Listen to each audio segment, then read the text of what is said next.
С начала года в Назране приступили к ремонту уже пятой городской артерии. Вслед за Таргимской, Фабричной, Магушкова и Цичуева работы стартовали на одной из самых оживленных улиц – проспекте Базоркина. Рабочие снимают старый асфальт и готовят основание к укладке нового.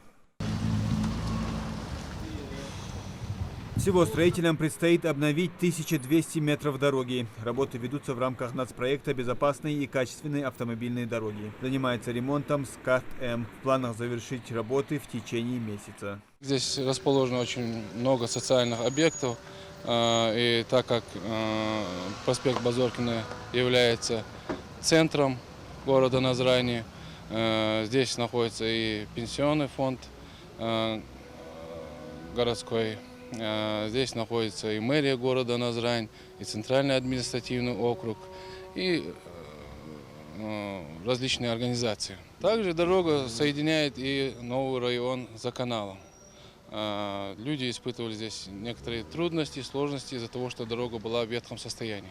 Рядом в рамках программы формирования комфортной городской среды начата реконструкция сквера имени Идриса Базоркина. Работа предстоит масштабная. На данный момент строительная техника занимается демонтажом старой тротуарной плитки. В планах полностью создать красивую зону отдыха, чтобы провести здесь свой досуг смогли и взрослые, и дети. Это будет местом для проведения досуга населению, особенно тем людям, которые живут вблизи данной территории.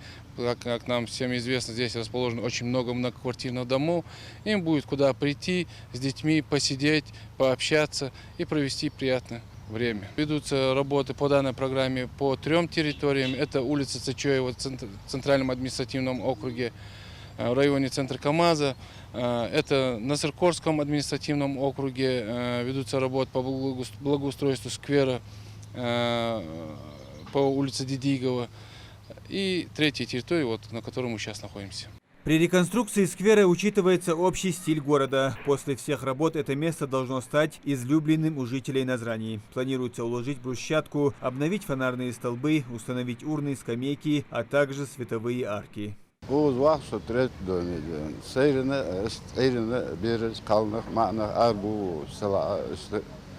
Hatta yerleri hoş buluyor, mettik yer, doldur, hecri, daha arvелчи, чувелчи, хоз два метра кубмию, установили арвелчи. Убить одним выстрелом несколько зайцев решили власти города. Прежде чем приступить к ремонту улицы и сквера, здесь заменили ветхие газо- и водопроводные сети, чтобы потом не пришлось возвращаться к этому.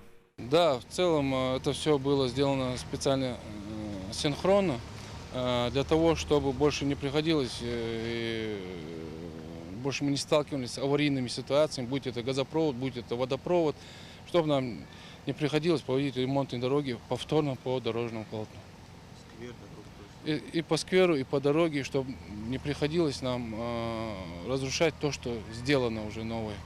Масштабные работы благодаря инициированным президентом страны Владимиром Путиным национальным проектам в городе ведутся по всем административным округам. Только по нацпроекту «Безопасные и качественные автомобильные дороги» в этом году планируется ремонт 9 городских улиц. Всего обновят свыше 13 километров дорог. Муслим Ганиев, Султан Магушков, Магаз 24.